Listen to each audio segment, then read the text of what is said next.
to be here to say a few words about my mother-in-law and my father-in-law, both of whom I formed the most unlikely friendship with. And just a little bit about Mama Wilma. Both Matt and Faith have said it all, and that was her. She never met a stranger. She was sweet, she was intuitive, and she could read you like a book. And I just want to share a little snippet of a story of how my relationship with her began. Brad and I were dating, and I met him while we were both living in Texas, but I got a transfer to California, so he told me, oh, don't worry, you'll see me again. My parents live in California, and I thought, yeah, right. But he kept his promise and came out for a visit, and after he visited me, he was going to go to Scotts Valley to visit with his parents. So he gave me the phone number of the house, and he says, you can call me anytime. And I thought, wow, that's unusual. Sure. I mean, he said, my cell phone might not work up there in the mountains, so just call the house. So a few days passed, I hadn't heard from Brad, so I thought, oh, I'll just call. So I called the house, and this lovely lady answered the phone, and I was so polite, I said, good afternoon, Mrs. McHenry, and she slammed the phone right away. And I thought, oh my, what? I was just stunned. My mother always told me, when you call somewhere, say good afternoon and address them. You know, she was an older lady. I wasn't going to say, hey, hi, Wilma. You know, I grew up in West Africa, and manners were a big thing. So I called again, and I said, good afternoon, Mrs. McHenry, don't hang up, I'm a friend of your son's. And she goes, oh my goodness, you sounded like a robot. I thought you were a telemarketer, and I was gonna...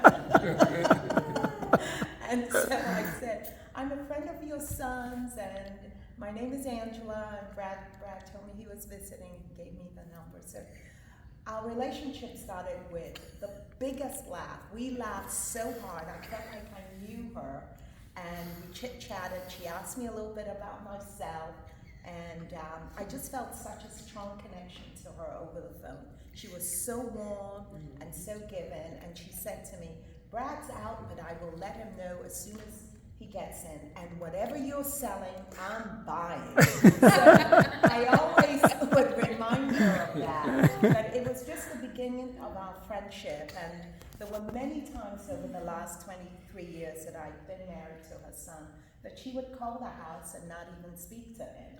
She and I would speak, and we would laugh and tell jokes, and she would always end it and say, I love you, Big Angie. Oh. She was so warm. My mother passed away about a year after I married Brad, and she told me, I'm not your mom. I could never take her place, but know that you have a mother here on earth forever. And over the years, she gave me tutelage, advice. I would call her, and she would know right away what was wrong, just like Matt said. There was just something so special and spiritual about her, and she will be missed dearly. And I'm so humbled and grateful to be here to say a few words about her. But I would be remiss if I didn't say anything about Grandpa John, because he really was my spirit animal. In his last few days, we were blessed to be able to go out to California to visit with them. And I know the rest of the family doesn't know me, Karen, Sam, Uncle Leonard, and all of you, but if you do know me, I'm a really big wine drinker. I love my red wine. It is just part of who I am. So we went out, and Grandpa John was in the later stages. He wasn't doing well, but he was so excited to see us. He managed to get himself together. We got in the car and went to one of his favorite Italian restaurants in the Santa Cruz area.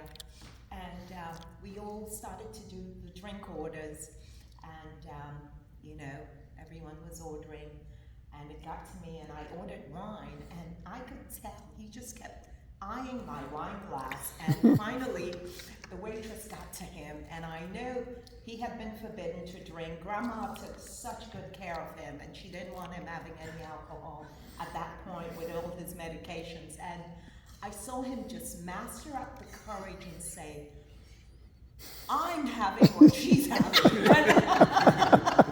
And so the waitress brought the wine, and I'm so glad we shared that together, because a couple of months later he passed, and I'm so glad he had his lovely glass of wine, and I know someday I can do the same. But they were both so wonderful and warm, welcomed me into the family. They had never met anyone from Ghana, but they never made me feel anything but someone from Okima, really. They would tell me stories and just so gracious in every way. And we truly are honored today as we celebrate you, Mama Wilma and Grandpa John. We know that you're together, and we will try to live a life that will be honorable of both of you. And thank you all. I love you. Amen. Honey, just the one thing you were going to do is tell us something in your native language, Tree. So, because, yeah. Oh, okay. So, in Ghana, where I'm from a city called Accra, and when someone passes away, we say, Demi fa due, yabesan hu ye hu bio, nyame ahihye ni nyina, nti ma yen hu se, ene wunni ha, but ochna me hu. And it's basically, go with God's peace. We may not physically see you now, but your spirit lives with us always. And we will see you someday in eternity. Yeah. Thank you. Amen.